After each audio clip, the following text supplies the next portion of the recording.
Breaking the fake news for real. From KCOM Studios in somewhere west of New York City, this is The Fakist, and it starts now. This is Paul Defoe, and I have some good news. I've double-checked, and my weed guy assures me he didn't put any vitamin E in my vape cart. Now I call that a vapor wave of relief. Go ahead and take a smoke-free drag on these Fakist news headlines for September 8th, 2019. A scary clown movie is squirting seltzer all over the internet's cream pies as it wins a prestigious award.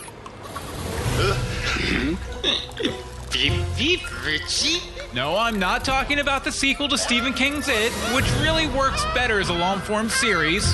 I'm talking about Joker, an upcoming DC Comics movie that is causing the ugliest internet slap fight since Batman and Superman realized their moms were both named Martha. Why did you say that name? After Joker won the prestigious Golden Lion this week at the Venice Film Festival, Twitter caught fire from all the hot takes. A random assortment of bloggers, D-list celebrities, and Twitch streamers claimed the film would glorify a villain and embolden clowns, potentially causing another autumn clown outbreak like we saw back in 2017. Unsurprisingly, Hollywood is fighting back. The directors of Carrie, Minions, Monster, Macbeth, Megamind, Maleficent, Sweeney Todd, Wreck-It Ralph, Despicable Me 1, Despicable Me 2, Despicable Me 3, Macbeth, Avengers Infinity War, Kill Bill Volumes 1 and 2, I Was a Teenage Werewolf, Attack of the 50-Foot Woman, Dr. Horrible's Sing-Along Blog, Revenge of the 5-Foot Woman, and Macbeth have all signed a public letter decrying the online outcry. We'll keep an eye on the situation and let you know if there's a backlash to the decline of the outcry as the cast and crew of the Joker laugh all the way to the bank.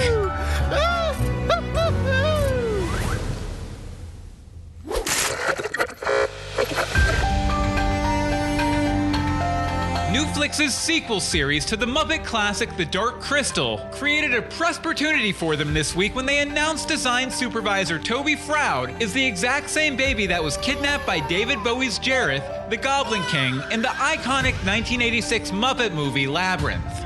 Spoils turned to spoiled, however, when an Us Weekly reporter made a startling discovery.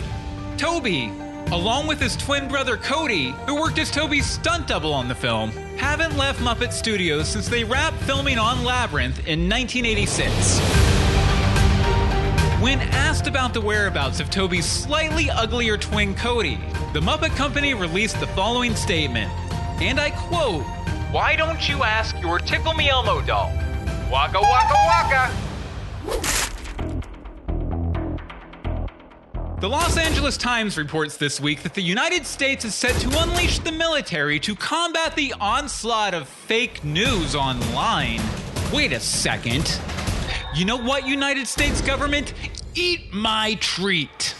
You think you can just swing in here when our ratings are at their lowest and your executive-in-chief is making a joke out of our distinguished fake news profession? You won't beat us, man.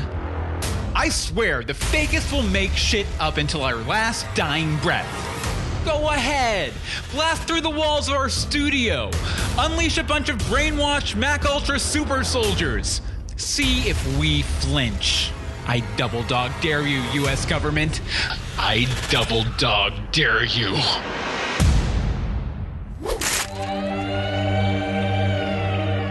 Firehouses nationwide are struggling to keep up with the latest social media craze. Instagram influencers are desperate to associate their brands with the fires popping up in the Amazon rainforest. These influencers are setting fire to their yards, local parks, and secret tree houses to capture the perfect selfie and show they care about the environment. Ironically, the huge increase in fires has also raised the National Air Quality Index to an apocalyptic 512, which is tinged maroon and also really bad. Now for our science report, we go to Fakist scientific correspondent, CRONKER WALKITE. CRONKER? New news in the science world this week.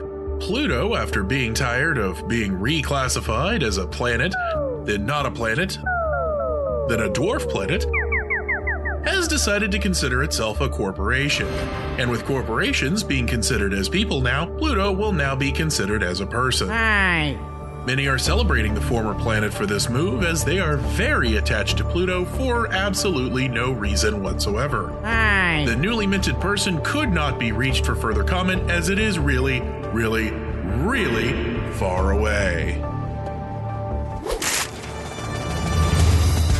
New Orleans Saints quarterback Drew Brees has been tackled by controversy before the season even starts. Social media is crying foul thanks to his focus on the Family. Brees recently recorded a promotional video for Focus on the Family to promote Bring Your Bible to School Day, a holiday created by Focus on the Family to stage great photo ops across the country for their online millennial-targeted magazine, Plugged In. Or Plugged In. I don't know, it's weird, it has an apostrophe. The LGBT community was quick to snap back, accusing Brees of sharing the anti-LGBT viewpoints of Focus on the Family. Brees released a video on social media Thursday, distancing himself from Focus on the Family, but what he couldn't distance himself from was the life-size wax figure of Focus on the Family founder Dr. James Dobson leaning against his locker in the background of the shot. And those were your Fakist News headlines for September 8th, 2019. I've been Paul DePoe. Now go out there and have a hell of a week. Oh, and also check back here in 2 weeks for the start of the thrilling 3-part finale of the Fakist Season 2. See you then.